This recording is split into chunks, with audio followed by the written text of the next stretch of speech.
ഒടുവിൽ ഇപ്പോൾ സുരേഷ് സാർ പറഞ്ഞതുപോലെ കഴിഞ്ഞ ഒക്ടോബർ 28 ഫിജി കാർട്ടിലേക്ക് പൂർണ്ണമായും എന്ന് പറഞ്ഞാൽ രക്തത്തിൽ അലിയിച്ച് ചെയ്യാൻ തുടങ്ങിയത് ഒക്ടോബർ 28 ശേഷമാണ്. എന്താണെന്ന് ചോദിച്ചു കഴിഞ്ഞാൽ ഒക്ടോബർ 28 വരെ ഞാൻ തിരുവനന്തപുരത്തെ ആര്യനാട് ഗ്രാമപഞ്ചായത്തിൻ്റെ സെക്രട്ടറി ആയിരുന്നു.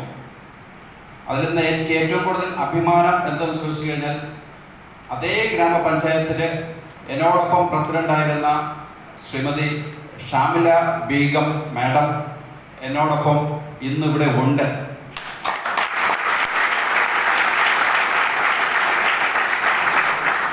എന്നെ മാതൃകയാക്കിക്കൊണ്ട് ആ പഞ്ചായത്തിൽ നിന്ന് 3ഓളം ജീവനക്കാർ ഉടനെ തന്നെ ലീവ് എടുത്തിട്ട് 5 വർഷത്തെയും ലീവ് എടുത്തിട്ട് എന്നോടൊത്ത് വർക്ക് ചെയ്യാൻ അണിയറയിൽ തയ്യാറെടുക്കുന്നു.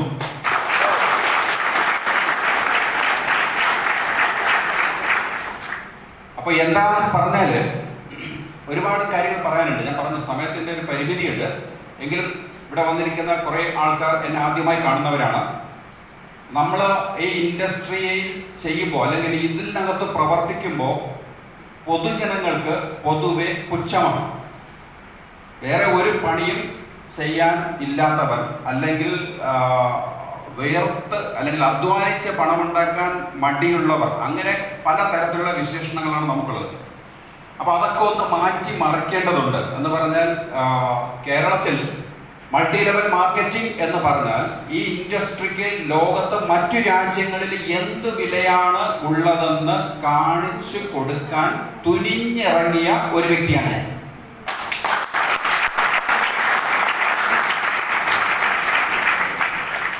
അമേരിക്ക നോക്കിയാലും ഫിലിപ്പൈൻസ് നോക്കിയാലും മലേഷ്യ നോക്കിയാലും ചൈന നോക്കിയാലും ജപ്പാൻ നോക്കിയാലും അവിടുത്തെ സാമ്പത്തിക ശക്തിയെ പിടിച്ചു നിർത്തുന്നതിൽ ഏറ്റവും പ്രധാനപ്പെട്ട ഇൻഡസ്ട്രികളിൽ നമ്പർ 1 കാറ്റഗറി നിൽക്കുന്ന ഇൻഡസ്ട്രിയാണ് മൾട്ടി ലെവൽ മാർക്കറ്റിംഗ് ഇൻഡസ്ട്രി. ഇവിടെ ഇന്ത്യയിൽ പ്രശ്നം എന്ന് ചോദിച്ചു കഴിഞ്ഞാൽ കുറേ വർഷങ്ങൾക്ക് മുമ്പ് കുറേ കമ്പനികൾ വന്നിട്ട് എന്ന് പറഞ്ഞാൽ ആന മയിൽ ഒട്ടകം കാറ്റഗറിയിലുള്ള കുറേ കമ്പനികൾ വന്ന് ആളുകളുടെ പൈസ തട്ടിച്ചു കൊണ്ട് പോയത് കൊണ്ട് മാത്രമാണ് നമ്മുടെ പൊതുജനങ്ങൾ ഇതിനെ കാണുമ്പോൾ നെറ്റിച്ചുളിക്കുന്നത്. എന്ന് പറഞ്ഞാൽ ഉദാത്തമായ ശ്രേഷ്ഠമായ നമ്പർ 1 എന്ന് പറയാൻ വേണ്ടിയിട്ട് ഇന്ത്യയുടെ സാഹചര്യങ്ങൾക്കനുസരിച്ചുള്ള ഒരു marketing company, multi level marketing company ഇന്നുവരെ ഇന്ത്യയിൽ ഉണ്ടായിരുന്നില്ല. എന്ന് പറഞ്ഞാൽ 2018 ജൂലൈ 8 വരെ ഉണ്ടായിരുന്നില്ല എന്ന് ഞാൻ ഉറച്ചു വിശ്വസിക്കുന്നു. 2018 ജൂലൈ 8 ഇന്ത്യയിൽ എന്തിന് തുടക്കം കുറിച്ചത്?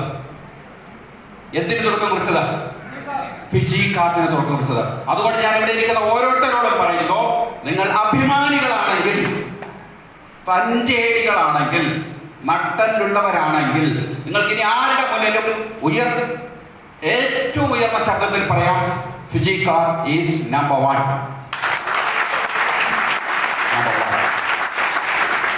അതിൽ പ്രവർത്തിക്കുന്ന നമ്മൾ ഓരോരുത്തരും നമ്പർ 1 എന്ന് പറഞ്ഞാൽ നമ്മൾ മാറ്റിയെടുക്കാൻ പോകുന്നത് മൾട്ടി ലെവൽ മാർക്കറ്റിംഗിന്റെ ചരിത്രമാണ്. വേറൊരു ചരിത്രം നമ്മൾ സൃഷ്ടിക്കാൻ പോവുകയാണ്. അഭിമാനത്തോടുകൂടി വർക്ക് ചെയ്യാം. ഒരു കമ്പനിയും നമ്മുടെ മുന്നിൽ വരാൻ പറ്റില്ല. അത്രയും ശക്തമാണ്. എന്ന് പറഞ്ഞാൽ ഈ കമ്പനിയിലേക്ക് വരുന്നതിന് മുമ്പ് ഞാൻ എടുത്തത് 2-3 കാര്യങ്ങൾ ഒരു 100 വട്ടം ആലോചിച്ചതിന് ശേഷമാണ് ഞാൻ എന്റെ ജോലിയോട് ഞാൻ ഇവിടെ പറഞ്ഞത്. എന്ന് ചോദിച്ചാൽ, ഒന്നാമത്, ഈ കമ്പനിയിൽ ഞാൻ പ്രവർത്തിച്ചു കഴിഞ്ഞാൽ എനിക്ക് എന്തെങ്കിലും പ്രശ്നമുണ്ടോ? ഞാനിത് ആരോടെങ്കിലും പറഞ്ഞാൽ അവർക്ക് എന്തെങ്കിലും പ്രശ്നമുണ്ടോ? അതായിരുന്നു ഒന്നാമത്തെ ക്വസ്റ്റ്യൻ. രണ്ടാമത്, കമ്പനിയെ പരിശോധിച്ച് നോക്കിയപ്പോഴേക്കും 100% നിയമപരമായി പ്രവർത്തിക്കുന്നു. ഇന്ത്യയിലും കേരളത്തിലും എന്തൊക്കെ നിയമങ്ങളാണോ ഉള്ളത്, മൾട്ടി ലെവൽ മാർക്കറ്റിംഗുമായി എന്തൊക്കെ നിയമങ്ങളാണോ ഉള്ളത്, അതെല്ലാം അക്ഷരം പ്രതി പാലിച്ചുകൊണ്ട് പ്രവർത്തിക്കുന്നു. ഒരു പഞ്ചായത്ത് സെക്രട്ടറി എന്ന് പറഞ്ഞാൽ അവിടുത്തെ ഭരണസമിതിക്ക് നിയമോപദേശം കൊടുക്കേണ്ട വ്യക്തിയാണ്. എന്ന് പറഞ്ഞാൽ നിയമങ്ങൾ A to Z അറിഞ്ഞിരിക്കേണ്ട വ്യക്തിയാണ്. മൾട്ടി ലെവൽ മാർക്കറ്റിംഗ് കമ്പനിയിലേക്ക് ഇറങ്ങി പ്രവർത്തിക്കുമ്പോഴും നിയമങ്ങൾ A to Z അറിയേണ്ടുന്ന വ്യക്തി തന്നെയാണ്. അത് അങ്ങേറ്റം മുതൽ ഇങ്ങേറ്റം വരെയുള്ള എല്ലാ നിയമങ്ങളും പരിശോധിച്ചപ്പോൾ പ്രത്യേകിച്ച് കേരളത്തിന്റെ നിയമങ്ങൾ, ഇവിടെ വന്നിട്ടുള്ള ഗൈഡ് ലൈൻസിന്റെ ഓരോ പാരഗ്രാഫായിട്ട് എടുത്ത് വായിച്ചു നോക്കിക്കഴിഞ്ഞാൽ നമുക്ക് മനസ്സിലാവും വരും വർഷങ്ങൾ കേരളത്തിലെ ഏറ്റവും വലിയ ഇൻഡസ്ട്രി ആയിട്ട് മാറാൻ പോകുന്ന ഇൻഡസ്ട്രിയാണ് മൾട്ടി ലെവൽ മാർക്കറ്റിംഗ്. അതിൽ നമ്പർ 1 കമ്പനിയാണ് ഫിജികാർട്ട്.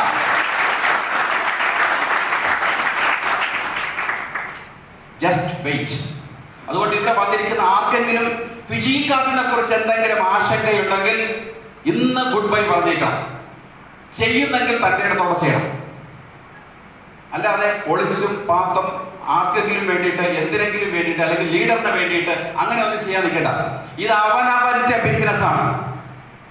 ഫിജികാർട്ട് എന്ന് പറഞ്ഞു കഴിഞ്ഞാൽ എന്റെ ഇക്വേഷൻ അതാണ്, അവനവന്റെ ബിസിനസ്സാണ്. ഇത് ഇവിടെ നമ്മളേക്ക് ക്ഷണിച്ച ഏതെങ്കിലും ഒരു ലീഡറിന്റെ ബിസിനസ് അല്ല. നമ്മളെ സഹായിക്കുന്ന നമ്മുടെ അഫിലിയേറ്റ്സിന്റെ ഒരു ബിസിനസ് അല്ല. ഈ ബിസിനസ്സിൽ വിജയിക്കണമെന്നുണ്ടെങ്കിൽ ആര് പണിയെടുക്കണം സാർ? ആര് പണിയെടുക്കണം? നമ്മൾ പണിയെടുക്കണം. നമ്മൾ പണിയെടുക്കാൻ റെഡിയാണെന്നുണ്ടെങ്കിൽ പൈസ എങ്ങനെ വരും? സുരേഷ് സാർ പറഞ്ഞതുപോലെ ഞാൻ ഈ ബിസിനസ്സിൽ വിശ്വസിക്കുന്നത്, ഈ ബിസിനസ്സിൽ നമ്മുടെ കമ്പനിയിൽ വിശ്വസിക്കുന്നത് നമ്മുടെ പ്രോഡക്റ്റ് നോക്കിയിട്ടല്ല. പ്രോഡക്റ്റിന്റെ ഭാഗം നോക്കേണ്ട ആവശ്യമില്ല. എന്താ പറഞ്ഞാൽ കമ്പനിക്ക് വ്യക്തമായ പ്ലാൻ ഉണ്ട്. എനിക്ക് വ്യക്തമായിട്ട് അറിയാം കഴിഞ്ഞ ഓരോ ദിവസങ്ങളിലായിട്ട് വന്നുകൊണ്ടിരിക്കുന്ന പ്രോഡക്റ്റുകൾ നോക്കിക്കോ. ലേറ്റസ്റ്റ് ആയിട്ട് പിയേഴ്സിന്റെ സോപ്പത്തി, ഡോവിന്റെ സോപ്പത്തി, ലക്സിന്റെ സോപ്പത്തി. എന്തിന്റെ സൂചനയാണ്? 2025 ആകുമ്പോൾ കമ്പനി പറഞ്ഞിട്ടുള്ളതുപോലെ തന്നെ ലോകത്തിലെ നമ്പർ 1 കമ്പനിയായിട്ട് മാറുക എന്നുള്ളത് ഫിജികാർട്ടിന്റെ ലക്ഷ്യം തന്നെയാണ്. ചെറിയ കാര്യമാണ്. അപ്പൊ പ്രോഡക്റ്റ് ഒരു വിഷയമല്ല, എന്ത് പ്രോഡക്റ്റ് എടുക്കണം എന്നുള്ളത് മാത്രമാണ് നമ്മുടെ ചോയ്സ്. അത് നമ്മുടെ ഇഷ്ടം. പക്ഷെ മാർക്കറ്റിംഗ് പ്ലാൻ ഞാൻ വീണ്ടും പറയുന്നു, മാർക്കറ്റിംഗ് പ്ലാൻ നമ്മുടെ പ്രിയപ്പെട്ട ഫ്രണ്ട്സ്, പ്രിയപ്പെട്ട സുഹൃത്തുക്കൾ, പ്രിയപ്പെട്ട ഫിജികാർട്ടിന്റെ എല്ലാമായിട്ടുള്ള നമ്മൾ ഓരോരുത്തരും മാർക്കറ്റിംഗ് പ്ലാൻ നന്നായിട്ട് പഠിച്ചിട്ട് ഇതിനെ ഓരോ വ്യക്തിക്കും പ്രോജക്റ്റിന്റെ രീതിയിൽ കൊടുക്കുക. അല്ലാതെ പ്രോഡക്റ്റിന്റെ രീതിയിൽ കൊടുത്തു കഴിഞ്ഞാൽ ആൾക്കാർ പ്രോഡക്റ്റ് വിറ്റ് നടക്കും. ലോകം മുഴുവൻ വിറ്റ് നടക്കാൻ വേണ്ടി വന്നവരല്ല നമ്മൾ ഡെയിലി 30,000 വാങ്ങാൻ വന്നവരാണ്. ഡെയിലി 30,000.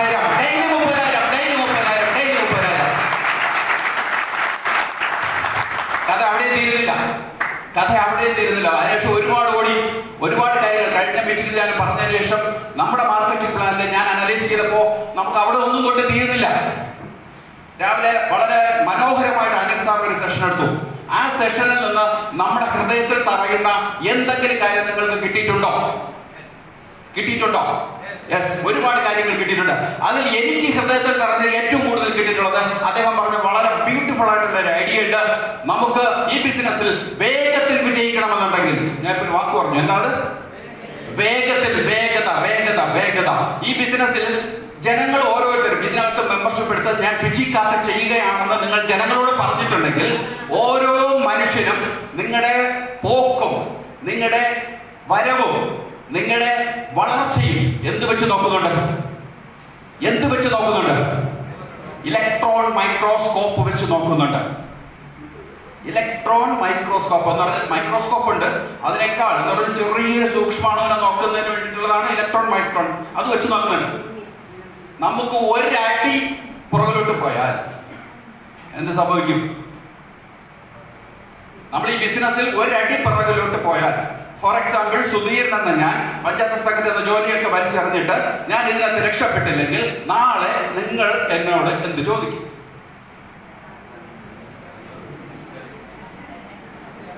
പോട്ടെ, നിങ്ങൾ ചോദിക്കില്ല. കാര്യം എന്ന് പറഞ്ഞാൽ ഫിജികാർട്ടിന്റെ അവസ്ഥ എല്ലാം അറിയാവുന്ന ആൾക്കാരോട് ചോദിക്കില്ല. നാട്ടുകാരെന്ത് ചോദിക്കും? നിന്നോട് ഞാൻ അന്നേ പറഞ്ഞു ആവശ്യമില്ലാത്ത പണിക്ക് പോകരുത്. അന്ന് ഞാൻ പറഞ്ഞ വാക്ക് നീ കേട്ടില്ല, അനുഭവിക്കുക. പറയില്ലേ? പറയും. അപ്പൊ നമ്മൾ അതിന് അവസരം കൊടുക്കണം. അതുകൊണ്ട് ഈ ബിസിനസ് നമ്മൾ ഏത് രീതി ചെയ്യണം? യുദ്ധകാല അടിസ്ഥാനത്തിലും വളരെ വേഗതയിലും ചെയ്യണം. ഒരു ട്രെയിനിന്റെ വേഗത എന്ന് പറയുന്നത് എന്തിന്റെ വേഗതയാണ്? ആ ട്രെയിനിനെ നയിക്കുന്ന എഞ്ചിന്റെ വേഗതയാണ്. എഞ്ചിൻ എത്ര സ്പീഡിലാണോ പോകുന്നത് അതേ വേഗതയിൽ ആര് പോകും? ട്രെയിൻ ബോഗികൾ പോകും. ആ രീതിയിൽ നമുക്ക് മാറാൻ പറ്റണം. അതാണ് ഇന്ന് ഞാനിപ്പോൾ പറയുന്ന ഈ 10 മിനിറ്റിനുള്ളിൽ പറയുന്ന എൻ്റെ ഏറ്റവും വലിയ ഒരു ഉപദേശം എന്ന് ഞാൻ പറയില്ല, എനിക്ക് തരാൻ പറ്റുന്ന ഏറ്റവും വലിയൊരു സംഗതി എന്ന് പറഞ്ഞു കഴിഞ്ഞാൽ, ഈ ബിസിനസ് ചെയ്യുകയാണെങ്കിൽ വേഗത്തിൽ ചെയ്യണം. വേഗത്തിൽ 10 വർഷമോ 12 വർഷമോ ഫിജിക്കാത്ത ഒരുത്തരം ചെയ്യണ്ട, ഒരാളും ചെയ്യണ്ട. എത്ര മതി? മാക്സിമം 2 വർഷം അല്ലെങ്കിൽ 3 വർഷം. അതിനപ്പുറം പോയി കഴിഞ്ഞാൽ ആളുകൾ പുച്ഛിക്കും. ഇത് പഴയ കമ്പനികളെ പോലെ തന്നെ. അതല്ല, അതുകൊണ്ടാണ് ഞാൻ ചോദിച്ചത്. അനിൽ സാർ പറഞ്ഞതിൽ എനിക്ക് ഏറ്റവും കൂടുതൽ ഹൃദയത്തിൽ തറഞ്ഞത് 100 PV എന്നുള്ള സംഗതിയാണ്. 100 PV ചെയ്യാൻ റെഡിയാണോ? അതുകൊണ്ട് മന്ത്രം ഒന്നും കൂടി മാറ്റി പിടിക്കുന്നു. നമ്മൾ ചെയ്യുകയാണെങ്കിൽ 100 PV ഡെയിലി 30,000. 100 PV ആദ്യം ചെയ്യുക. ഇപ്പോഴെങ്കിലും നമ്മുടെയൊക്കെ ഐഡിയയിൽ ഇപ്പോഴും 15 PV, 25 PV, 50 PV, 40 PV അങ്ങനെ കിടപ്പുണ്ടോ? അതുകൊണ്ട് എന്തെങ്കിലും ഒരു ഇതുണ്ടെങ്കിൽ നമ്മൾ ഫിജിക്കാരനെ സ്നേഹിക്കുന്നുണ്ടെങ്കിൽ ഇന്ന് വൈകുന്നേരത്തിനുള്ളിൽ തന്നെ പോയിട്ട് നമുക്ക് പെൻഡിംഗ് ഉള്ള PV എന്ത് ചെയ്യാം? ഫോർ എക്സാമ്പിൾ 25 PV ചെയ്തിട്ടുള്ള ഒരാളാണെങ്കിൽ 75 PV എന്ത് ചെയ്യണം? ഇന്ന് വൈകുന്നേരത്തിനുള്ളിൽ ഫിനിഷ് ചെയ്യണം. Are you ready? 75 PV എന്ന് റെഡിയാണോ? അതിന് ബലം പോരല്ലോ. 100 PV ചെയ്തില്ല. കുറച്ച് കഴിയുമ്പോൾ തോമസ് സാറിവിടെ ഗംഭീരമായിട്ട് പറയും 100 PV ചെയ്തില്ലെങ്കിൽ സംഭവിക്കാൻ പോകുന്ന കാര്യങ്ങൾ. അതുകൊണ്ട് ഞാൻ അഡ്വാൻസ് ആയിട്ട് പറയുകയാണ്, ഫിജിക്കാത്താണ് ചെയ്യുന്നതെങ്കിൽ എത്ര PV ചെയ്യണം? 100 PV ചെയ്യണം. 100 PV ചെയ്യാൻ എളുപ്പമാണോ? 100 PV ചെയ്യാൻ എളുപ്പമാണോ? യെസ്. ബുദ്ധിമുട്ടല്ലേ? യെസ്. അതും യെസ് അല്ലേ? 100 PV ചെയ്യാൻ 100 വഴികളുണ്ട്. 100 PV ചെയ്യാൻ 100 വഴികളുണ്ട്. അതടങ്ങിയ ഒരു പുസ്തകം എവിടെ കിട്ടും? ബുക്ക് സ്റ്റാളിൽ കിട്ടും. ആരെഴുതിയ? മഹാനായ സുധീരൻ എഴുതിയ 100 PV ചെയ്യാനുള്ള 100 വഴികൾ. സിമ്പിളാണ്. 100 PV ചെയ്യാൻ സിമ്പിളാണ് എന്ന് പറഞ്ഞാൽ 4567 രൂപയുടെ ഇമ്മ്യൂൺ ബൂസ്റ്ററിന്റെ 4 പാക്ക് വാങ്ങാൻ 18,300 രൂപ കൊടുത്താൽ എത്ര PV ആയി? 100 PV ആയി. ഇനി വിൽപ്പന നടത്തുന്ന നമ്മൾ ചില ആൾക്കാർക്ക് വളരെ ഹരമാണ്. നേരെ 100 PVയുടെ പേസ്റ്റ് വാങ്ങിച്ചോ, 200 പേസ്റ്റ് ആയിട്ട് വിൽക്കാം. ഫിജി ബക്ക് തന്നെ എത്ര കിട്ടും? നല്ല എമൗണ്ട് കിട്ടും. സ്പോട്ട് കമ്മീഷൻ എത്ര കിട്ടും? നല്ല എമൗണ്ട് കിട്ടും. ചെയ്തോ. അപ്പൊ 2 ഐഡിയ. ഇനി 98 എണ്ണം ഉണ്ട്. അതുകൊണ്ട് 100 PV ഒരു പ്രശ്നമല്ല. 100 PV നടന്നാലുള്ള നേട്ടങ്ങളോ? 100 PV നടന്നാലുള്ള നേട്ടങ്ങൾ. 100 PV നടന്നാലുള്ള ഒന്നാമത്തെ നേട്ടം. ഇനി സമയം കുറവാണ്, നിങ്ങൾ പെട്ടെന്ന് പറഞ്ഞാൽ പെട്ടെന്ന് തീർക്കാം. 1 6 തരത്തിലുള്ള വരുമാനം കിട്ടും. ശരി, ഓക്കെ. 2 ഇൻഷുറൻസ് കവറേജ് കിട്ടും. 3 ജനറേഷൻ പ്രോഫിറ്റ് കിട്ടും. 4 ക്ലിയർ അല്ല? അവാർഡ്സ് ആൻഡ് റിവാർഡ്സ് കിട്ടും. ഓക്കെ. 5 100 PV എടുത്താൽ 100 PV പറയാനുള്ള ഒരു തന്റേടം കിട്ടും. തന്റേടി കിട്ടുമാർ. ഫിജിക്കാട്ടിന് വേണ്ടത് ആരാ? തന്റേടികളാണ് വേണ്ടത്. തന്റേടികൾ. തന്റേടമുള്ളവൻ, നട്ടലുള്ളവൻ, ആണത്തമുള്ളവൻ. അല്ലാതെ ഏതെങ്കിലും കമ്പനിയുടെ എന്തെങ്കിലും ഒരു പേര് കേട്ടിട്ട് എന്ന് പറഞ്ഞാൽ നമ്മളെ ചില ആശാന്മാരുണ്ട്, അക്കരെ പച്ച കണ്ടു ഇവിടെ നിന്നിട്ട് ഒറ്റ ചാട്ടം. തിങ്കളാഴ്ച ഒരു കമ്പനിയിൽ, അടുത്ത തിങ്കളാഴ്ച ആകുമ്പോൾ വേറൊരു കമ്പനിയിൽ. പറ്റില്ല. എന്ന് പറഞ്ഞാൽ നമ്മളാണ് എന്താവേണ്ടത്? നമ്മൾ സ്ട്രോങ് ആയി നമ്മൾ വിജയിച്ച് കാണിച്ചില്ലെങ്കിൽ, ഇപ്പൊ നമുക്ക് ഫിജിക്കാട്ടിനുള്ളിൽ വിജയികളുണ്ടോ ഇല്ലയോ? ഉണ്ട്. ബെസ്റ്റ് എക്സാമ്പിൾ ആരാ? തോമസ ബെസ്റ്റ് എക്സാമ്പിൾ. കോടീശ്വരൻ. ഇവിടെ അദ്ദേഹത്തിന് വിശേഷിപ്പിച്ചു കോടീശ്വരൻ അല്ലേ? ഫിജിക്കാട്ടിലൂടെ കോടീശ്വരനാണ്. തോമസ് സാറിന് പറ്റുമെന്നുണ്ടെങ്കിൽ ആർക്കും പറ്റും. സുധീരനും പറ്റും. സിമ്പിളാണ്. തോമസ് സാറ് ഡയമണ്ട് ആവാൻ 1.5 വർഷം എടുത്തിട്ടുണ്ടെങ്കിൽ നമുക്ക് എത്ര മതിയാവും? വേണ്ടിവരില്ലേ? കുറച്ച് സമയം മതി. അതിനെന്ത് കളി കളിക്കണം? മനസ്സിൽ 2 കാര്യങ്ങൾ വേണം. 100 PV 30,000 രൂപ. എത്ര? 100 PV 30,000 രൂപ. 100 PV കുറഞ്ഞ ഒരു അപ്പീലിന് ഇനി ഞാൻ ഇല്ല. എന്റെ കുറച്ച് ഉത്തരവാദിത്തപ്പെട്ട അഫിലിയേറ്റ്സ് ഇവിടെ ഇരിപ്പുണ്ട്, എന്റെ സഹോദരങ്ങൾ ഇവിടെ ഇരിപ്പുണ്ട്. ഞാൻ അവരോട് പറയുകയാണ്, ഇനി എന്നോട് വേറൊരു PV യെ കുറിച്ച് പറയരുത്. ഇന്നത്തോടുകൂടി ആ ഏർപ്പാടുകളൊക്കെ ഞാൻ നിർത്തി. എന്താണെന്ന് ചോദിച്ചു കഴിഞ്ഞാൽ, ഇന്നലെ നമ്മുടെ കേരളത്തിലെ വടക്കുള്ള ഒരു ജില്ലയിൽ പൊന്നാനി എന്ന സ്ഥലത്ത് വൈകുന്നേരം 6 മണിക്ക് എന്റെ മുന്നിൽ 30 സ്ത്രീകളായിരുന്നത്. 30 സ്ത്രീകൾ. അവരോട് ഞാൻ പറഞ്ഞത് ഇത് മാത്രമേ പറഞ്ഞുള്ളൂ. 100 PV കഥ മാത്രമേ പറഞ്ഞുള്ളൂ. വേറെ ഒന്നും പറഞ്ഞില്ല. വൈകുന്നേരത്തോട് തന്നെ ക്ലോസിംഗ് സ്റ്റാർട്ടായി. ഇനി കേരളത്തിൽ ഒരു തരംഗം ഫിജിക്കാത്ത സൃഷ്ടിക്കാൻ പോകുന്നത് 100 PV ആണ്. അതിന് ചരിത്രത്തിൽ തുടക്കം കുറിക്കുന്നത് മാൻപവറാണ്.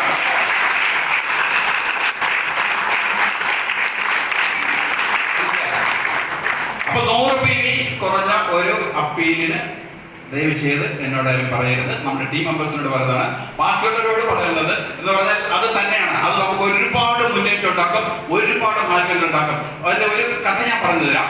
നമ്മൾ 100 PV ആണ് ചെയ്യുന്നത് എഴുതുക.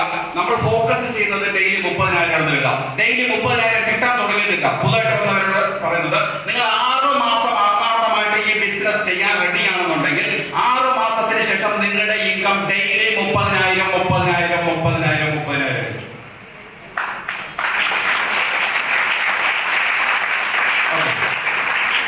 അങ്ങനെ 30 ദിവസം കിട്ടാൻ തുടങ്ങിയാൽ നമ്മുടെ അക്കൗണ്ടിലേക്ക് വരുന്നത് 9 ലക്ഷം രൂപയാണ്. 100 PV നമ്മൾ ചെയ്തിട്ടുണ്ടെങ്കിൽ, നമ്മുടെ കൂടെ വരുന്നവർ 100 PV ചെയ്തിട്ടുണ്ട് എങ്കിൽ, അതിനുശേഷം അവരെന്തെങ്കിലും ഒരു പർച്ചേസ് നടത്തുകയാണെങ്കിൽ, 100 PVക്ക് ശേഷം പർച്ചേസ് നടത്തിയാൽ 9 ലക്ഷം രൂപ 31-ാം തീയതി നമ്മൾ വാങ്ങിച്ചു കഴിഞ്ഞാൽ, എല്ലാ മാസവും 1-ാം തീയതി ജനറേഷൻ പ്രോഫിറ്റ് എന്ന കാറ്റഗറിയിൽ ഒരു 10 ലക്ഷം വാങ്ങിക്കാം.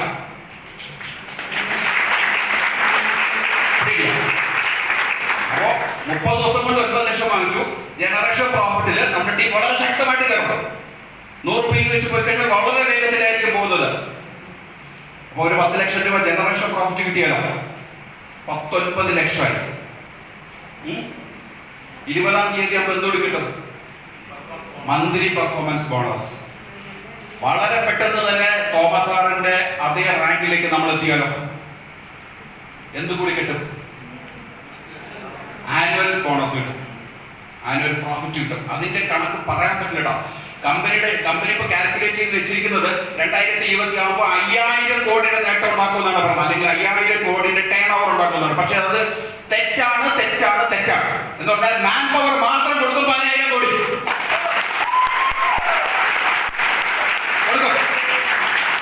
2025-ലാണ് കമ്പനി കാൽക്കുലേറ്റ് ചെയ്യുന്നത്. എന്ന് പറഞ്ഞാൽ ഈ ഒരു രീതിയിൽ 100-ലോട്ട് കൺവേർട്ട് ചെയ്ത് 30,000 വാങ്ങുന്ന 100 കണക്കിന് ആൾക്കാർ വരാൻ പോകുന്നു, നമ്മുടെ ടീമിൽ വരാൻ പോകുന്നു. അവർ വരുമ്പോഴേക്കും 5000 കോടി എന്നുള്ളത് ശരിയല്ല. അത് സൃഷ്ടിച്ചെടുക്കേണ്ട ആൾക്കാരാണ് ഇവിടെ ഇരിക്കുന്നത്, നമ്മുടെ മുന്നിൽ ഇരിക്കുന്നത്. So we are so powerful. ശക്തിയുണ്ട്. ആനയ്ക്ക് ആരുടെ ശക്തി അറിഞ്ഞൂടാ? ആനയുടെ ശക്തി അറിഞ്ഞൂടാ. നമുക്ക് ഫിജിക്കാർട്ടിന് പ്രവർത്തിക്കുന്നവർക്ക് ഫിജിക്കാർട്ടിനെ കുറിച്ച് അറിഞ്ഞൂടാ, ഫിജിക്കാർട്ടിന്റെ ശക്തി അറിഞ്ഞൂടാ. ഏതൊരു കമ്പനികളായിട്ട് ആരെങ്കിലും താരതമ്യപ്പെടുത്താൻ വന്നു കഴിഞ്ഞാൽ ഫിജിക്കാർട്ട് ഈസ് എലിഫന്റ്. ഫിജിക്കാർട്ട് എന്ന് പറഞ്ഞാൽ ആനയാണ്. ബാക്കിയുള്ള കമ്പനികളെല്ലാം ആനയുടെ കൂടെയാണ്.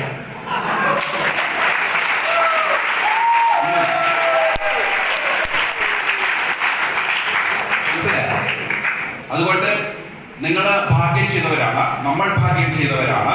എന്ന് പറഞ്ഞാൽ ആരുടെയോ എവിടെയോ ഒരു വരച്ച വര നമ്മളിലുണ്ട്. അതുകൊണ്ടാണ് ഫിജിക്കാർട്ടിൽ വരികയും മെമ്പർഷിപ്പ് എടുക്കുകയും വരുമാനം നേടാൻ തുടങ്ങുകയും ചെയ്തിരിക്കുന്നത്. ചെറിയ കാര്യമാണോ? അല്ല. അതുകൊണ്ട് ഞാൻ പറയുന്നു എന്ന് പറഞ്ഞാൽ എപ്പോഴും എന്റെ ഒരു റോൾ മോഡൽ എന്ന് പറയുന്നത് സ്വാമി വിവേകാനന്ദനാണ്. 39 വയസ്സ് വരെ ജീവിച്ചിരുന്നുള്ളൂ. പക്ഷെ 33,000 വർഷങ്ങൾ ചെയ്തു തീർക്കേണ്ട കാര്യങ്ങൾ ജസ്റ്റ് 39 ഇയേഴ്സിനുള്ളിൽ ചെയ്തിട്ടാണ് അദ്ദേഹം ഗുഡ് ബൈ പറഞ്ഞത്. അദ്ദേഹത്തിന്റെ ഏറ്റവും പ്രധാനപ്പെട്ട ഒരു കൊട്ടേഷൻ ഉണ്ട്. അദ്ദേഹം പറഞ്ഞിട്ടുള്ള ഏറ്റവും പ്രധാനപ്പെട്ട quotation, live fast die young. എന്ന് പറഞ്ഞാൽ വളരെ വേഗം ജീവിക്കുക, ചെറുപ്പത്തിലേ മരിച്ചു പോവുക എന്ന് പറഞ്ഞാൽ നമ്മൾക്ക് ഭൂമിയിലേക്ക് വരുന്നതിന് ഒരു നിയോഗമുണ്ട്. അത് 80 വയസ്സ് വരെ ഒന്നും വലിച്ചു നീട്ടേണ്ട ആവശ്യമില്ല. എന്ത് ചെയ്യുക, ഒരു 45 വയസ്സിലോ 50 വയസ്സിലോ ഒക്കെ ചെയ്ത് തീർന്നിട്ട് എന്ത് ചെയ്യാം, നമ്മളുടെ മിഷൻ പൂർത്തിയായി കഴിഞ്ഞാൽ എന്ത് ചെയ്യാം, ഗുഡ് ബൈ പറഞ്ഞു പൊക്കോളാണ് പറഞ്ഞത്. അതിനാണ് എനിക്ക് പറയാനല്ലോ, ഫിജിക്കാട്ടിൽ വന്നിട്ട് 40 വർഷം 50 വർഷവും തന്നെ നമ്മൾ ജോലി ചെയ്യപ്പെടുന്നത്, അല്ലെങ്കിൽ 15 വർഷം 20 വർഷം അല്ല, നമ്മൾ ജസ്റ്റ് 2 years 3 years കൊണ്ട് എന്ത് ചെയ്യുന്നു, സകലമാന എന്തൊക്കെ ഫിജിക്കാട്ട് പറയുന്നു അതെല്ലാം നേടാൻ പറ്റും, അതിനപ്പുറം നേടാൻ പറ്റും. ഫിജിക്കാട്ട് എല്ലാം നമുക്ക് തരും, എല്ലാം നമുക്ക് തരും. ശരിയല്ലേ? തരില്ലേ? എല്ലാം തരില്ലേ? ഫ്രണ്ട്ഷിപ്പ് തരില്ലേ? തരും. ലോകം മുഴുവൻ കാണാൻ പറ്റില്ലേ? യെസ്. ലോകം മുഴുവൻ സഞ്ചരിക്കുന്ന നാട്ടിലുള്ള ആരെങ്കിലും ലോകം മുഴുവൻ? Yes yes. എന്റെ കൂടെ ഇത്രയും പേർക്കുണ്ട് എന്ന് പറഞ്ഞാൽ ലോകം മുഴുവൻ സഞ്ചരിക്കുന്നുള്ള എനിക്ക് ആഗ്രഹം, എന്റെ ഏറ്റവും വലിയ ആഗ്രഹം എന്ന് പറഞ്ഞു കഴിഞ്ഞാൽ ബ്രേക്ക്ഫാസ്റ്റ് കഴിക്കുന്നത് ലണ്ടനിലാണെങ്കിൽ ലഞ്ച് കഴിക്കുന്നത് ന്യൂയോർക്കിലായിരിക്കണം.